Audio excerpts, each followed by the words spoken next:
Hi hello అందరికీ నమస్కారం. Welcome to our channel. నేను ఆదిత్య.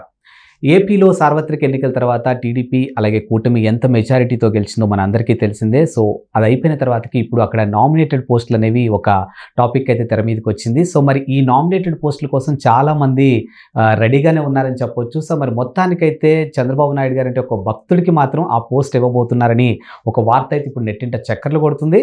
సో మరి ఆయనకే ఎందుకు ఇస్తున్నారు ఏంటి అనే అంశం గురించి తెలుసుకునే ప్రయత్నం చేద్దాం. సో ప్రస్తుతానికి మనతో పాటు స్టూడియోలో ఉన్నారు ప్రముఖ సీనియర్ జర్నలిస్టు సిఎస్ రావు గారు. సో ఆయన అడిగి మరిన్ని విషయాలు తెలుసుకుందాం. సార్ నమస్కారం. సార్ నమస్తే సార్. కూటమి ఎంత బంపర్ విజయం సాధించిందో మన అందరికీ తెలుసు. సో ఇప్పుడు అక్కడ గవర్నమెంట్ ఫామ్ చేశారు, చాలా సాఫీగానే జరుగుతుంది. కానీ ఇప్పుడు నామినేటెడ్ పోస్టులు కూడా ఇప్పుడు తెర మీదకి వచ్చాయి. సో దీనికోసం చాలామంది మంతనాలు జరుపుతున్నారనే ఒక టాపిక్ కూడా మనకు వినిపిస్తూనే ఉంది. కానీ ఒక పర్టికులర్ పర్సన్కి అలాగే బాబు గారికి ప్రియ భక్తుడు అనే చెప్పొచ్చు. సో మరి ఆ భక్తుడికి పోస్ట్ ఇవ్వబోతున్నారనే టాక్ అయితే వినిపిస్తుంది. మరి ఆ భక్తుడు ఎవరు ఏంటి అనే విషయాలు మీ ద్వారా తెలుసుకోవాలనుకుంటున్నాను. సో ఒకటి ఏంటంటే నామినేటెడ్ పోస్టులు ఇవ్వబోతున్నారు, 2-3 రోజులు అనౌన్స్ చేయబోతున్నారు అనేది అందరికీ తెలిసిపోయింది. ఆ మేరకు తెలుగుదేశం పార్టీ అధిష్టానం నుంచి కూడా సంకేతాలు వచ్చాయి. సో దాంతో అందరూ కూడా వెయిట్ చేస్తున్నారు ఎవరికి ఏ పోస్టు వచ్చే అవకాశం ఉంది అని చెప్పి. అన్నిటికంటే కూడా APIAC, Andhra Pradesh industrial development corporation, APIAC అనేది ఉంది. సో దానికి ప్రాధాన్యత ఉంటుంది. ఎందుకంటే పారిశ్రామికీకరణ కావాలి, ఉపాధి అవకాశాలు కావాలి. దాన్ని పకడ్బందీగా సక్రమంగా నిర్వహించేటువంటి వాళ్ళు, ప్లాన్ ప్రకారం నిర్వహించేటువంటి వాళ్ళు కావాలి ఏపీఐఏసికి. ఎందుకంటే పరిశ్రమలకి భూములు కేటాయిస్తారు. భూముల కేటాయింపు అంతా కూడా దాని ద్వారానే జరుగుతుంది. సరే క్యాబినెట్ అప్రూవల్ ఉంటుంది, అది వేరే విషయం. బట్ ఏపీఐఏసి ద్వారానే మాత్రమే అదంతా మొత్తం కేటాయింపులు కానీ నిర్వహణ సంబంధించినటువంటి కానీ అన్నీ జరుగుతూ ఉంటాయి. సో అందుకే అది కీలకమైనటువంటి పోస్ట్. వాస్తవంగా చెప్పాలంటే క్యాబినెట్ హోదాలో ఉన్నటువంటి మంత్రుల కంటే కూడా ఏపీఐఏసికి సంబంధించినటువంటి పోస్ట్ కావాలని కోరుకునే వాళ్ళు చాలామంది ఉన్నారు. అంత ఇంపార్టెంట్ పోస్ట్ అది. గత ప్రభుత్వం చూస్తే జగన్మోహన్ రెడ్డి ప్రభుత్వం ఫస్ట్ రోజాకి ఇచ్చారు ఏపీఐఏసి. ఆ తర్వాత అంతకుముందు అంబటి రాంబాబు కూడా నిర్వహించాడు. అది ఇప్పుడు రాజశేఖర్ రెడ్డి టైంలో అనుకుంటారా, కిరణ్ కుమార్ రెడ్డి టైంలో కరప్షన్. ఆ రెండు మొత్తం మీద కాంగ్రెస్ పార్టీ గవర్నమెంట్ ఉన్నప్పుడు ఆయన ఉన్నారు. తర్వాత రోజా ఉన్నారు.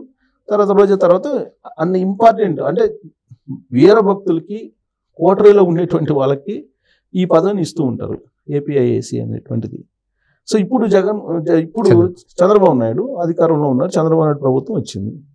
ఇప్పుడు ఆయన ఎవరికి ఇవ్వబోతున్నారు అనేది చాలా ఆసక్తిగా దాని గురించి అందరూ వెయిట్ చేస్తూ ఉన్నారు. ఆ పదవి ఎవరిని వరించేటువంటి అవకాశం ఉంది అని వేల మీద లెక్క పెడితే వీర భక్తులు చంద్రబాబు నాయుడికి తక్కువ ఉంటారు. దాదాపుగా అందరినీ ఒకే రకంగా చూస్తుంటాడు చంద్రబాబు నాయుడు. ఎవరైతే కొంచెం కమిటెడ్గా పనిచేస్తారో, అలాగే నీతివంతంగా దాన్ని నిర్వహిస్తారో, సమర్థవంతంగా నిర్వహిస్తారో, కొంచెం విజన్ ఉన్నటువంటి వాళ్ళు ఎవరున్నారు అనేది ఎంపిక చేస్తారు. మీరు చంద్రబాబు నాయుడు గురించి తెలిసి కనుక తెలిసిన వాళ్ళు ఎవరైనా చెప్తారు. సపోజ్ ఆయన దగ్గరికి వెళ్ళి నాకు ఈ ప్రాజెక్ట్ ఉంది, ఈ ప్రాజెక్ట్ వల్ల ఇదిగో ఇంత ఉపాధి నేను ఇస్తాను, ఫస్ట్ ఫేజ్లో, సెకండ్ ఫేజ్లో ఎంత ఇస్తాను, థర్డ్ ఫేజ్లో ఎంత ఇస్తాను, ఇది నా ప్రాజెక్టు అని చెప్పి ఎక్స్ప్లెయిన్ చేస్తే కనుక ఆయనకు ఆ ప్రాజెక్ట్ నచ్చితే నీకేం కావాలమ్మా సపోర్ట్ నా వైపు నుంచి, గవర్నమెంట్ వైపు నుంచి అని అడుగుతారు. ఎవరైనా సరే అది వచ్చి ఆ ప్రజెంట్ చేసే వాళ్ళని బట్టి ఆధారపడి ఉంటుంది. ఎవరైనా సరే నీకు what type of help do you want అంటారు. అంతే. ఏ హెల్ప్ అయినా చేస్తారు గవర్నమెంట్ వైపు నుంచి, తను చేయగలిగింది చట్ట ప్రకారం చేస్తారు. ఈ ఏపీఐఎస్కి సంబంధించి అలాంటివే వస్తాయి అన్నీ.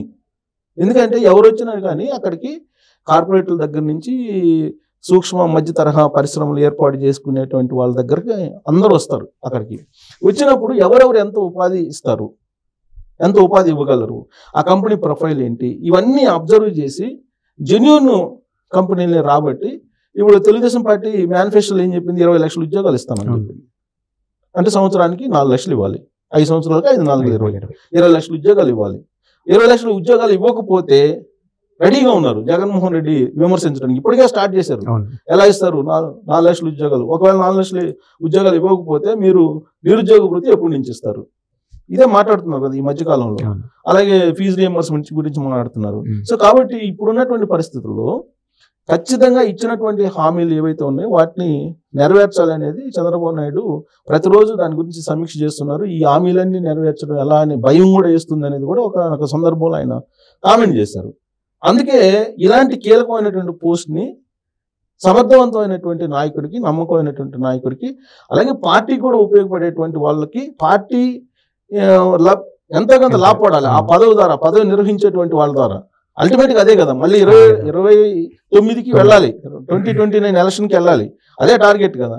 ఆ దిశగా వెళ్ళడానికి ఇలాంటివన్నీ కూడా చాలా ఇంపార్టెంట్. సో ఇప్పుడు ఎవరికి ఇచ్చేటువంటి అవకాశం ఉంది అనే దానికి వస్తే కనుక, చాలా కాలం నుంచి తెలుగుదేశం పార్టీలో అంటే సంక్షోభంలో ఉన్నప్పుడు దాదాపుగా 2004 నుంచి కూడా పార్టీలో మమేకమయ్యి ఒరిజినల్గా తెలుగుదేశం పార్టీ ఫ్యామిలీ, ఆయన మొత్తం బాల్యం నుంచి కూడా చదువుకున్నప్పటి నుంచి కూడా అంతా తెలుగుదేశం పార్టీలో ట్రావెల్ అవుతూ సంక్షోభంలో కీలకమైనటువంటి పాత్రను పోషించినటువంటి లీడరు ఉన్నారు టీడీఎల్పీలో, తెలుగుదేశం పార్టీ లెజిస్లేషన్ పార్టీలో.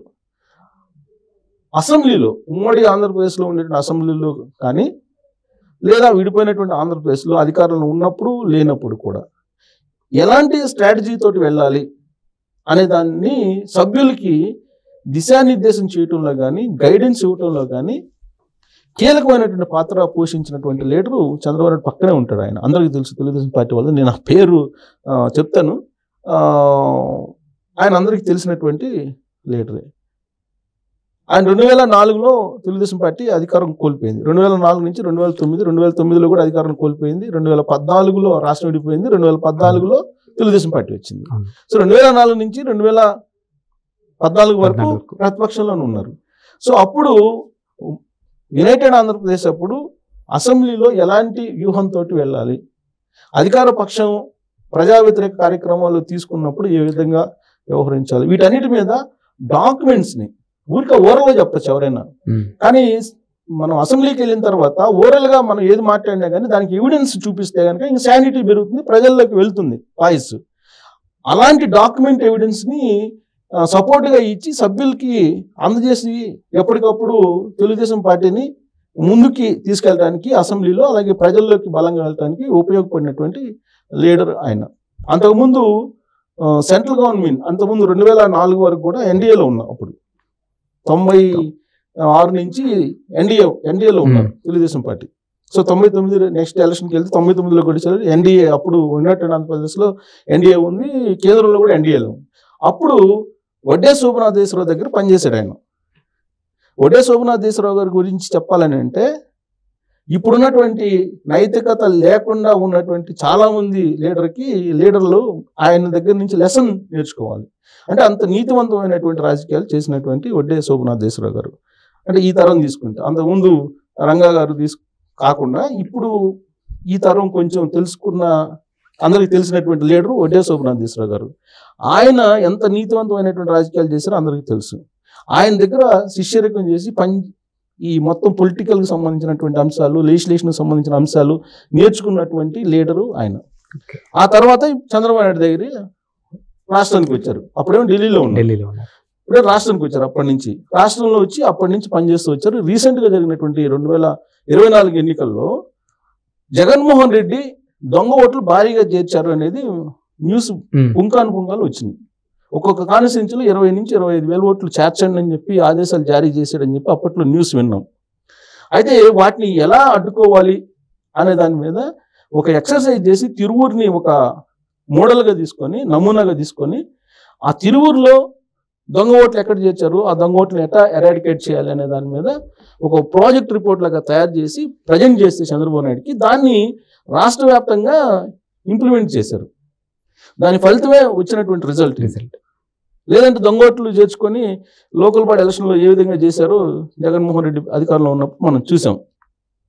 సో ఆయన తయారు చేసినటువంటి ఆ మోడల్ని బేస్ చేసుకొని ఇదంతా కూడా చేసి 2024లో గెలవడానికి ఒక రకంగా ఆయన ఇచ్చినటువంటి సూచన డెఫినెట్గా పనిచేసింది.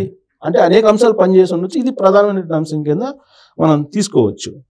దాంతోపాటు ఆయన సభ్యులకి, అంటే ఓడిపోయిన తర్వాత ఎమ్మెల్యేలు ఉన్నారు కదా, 23 మంది ఎమ్మెల్యేలు 2019 నుంచి 24 వరకు, వాళ్ళకి ఇప్పటికిప్పుడు గైడెన్స్ ఇవ్వడం దగ్గర నుంచి, ఓడిపోయినటువంటి వాళ్ళు ఇన్ఛార్జీలుగా ఉన్నారు కదా, వాళ్ళకి గైడెన్స్ తీసుకొని మొత్తం సమన్వయం చేసుకోవటం. తర్వాత ఎలక్షన్లో మొన్న జరిగినటువంటి ఎలక్షన్లో ఎప్పటికప్పుడు ఎలక్షన్ కమిషన్కి వెళ్ళి కంప్లైంట్స్ ఇవ్వటం, అధికార పార్టీకి ఎవరెవరు కొమ్ము కాస్తున్నారు అధికారులు, ఎక్కడెక్కడ మొత్తం తప్పులు దొర్లుతున్నాయి, వాటన్నిటినీ ప్రతిరోజు ఎలక్షన్ కమిషన్కి కంప్లైంట్ చేసినటువంటి లీడర్ ఆయన పేరు సురేష్, అలియాస్ టీడీఎల్పీ సురేష్ అంటారు. ఆయన సురేష్ అలియాస్ టీడీఎల్పీ సురేష్ అంటారు. మామూలు సురేష్ అంటే ఎవరికి తెలియదు, టీడీఎల్పీ సురేష్ అంటారు. సో ఆయన ప్రతిరోజు కంప్లైంట్ చేసేవాళ్ళు. ఎలక్షన్ కమిషన్ దగ్గర కంప్లైంట్ వస్తుందంటే ఇవాళ సురేష్ రాలేదనంటే ఇవాళ సురేష్ ఏంటి కంప్లైంట్ పంపించలేదని ఎదురు చూసేటువంటి పరిస్థితి అప్పుడు ఎలక్షన్ కమిషన్ లో ఉన్నటువంటి అధికారులు. అంటే ఆ స్థాయిలో ఆయన పనిచేశారు. ఆయనకి ఇలాంటి కీలకమైనటువంటి పోస్ట్ని ఇచ్చేటువంటి అవకాశం ఉంది.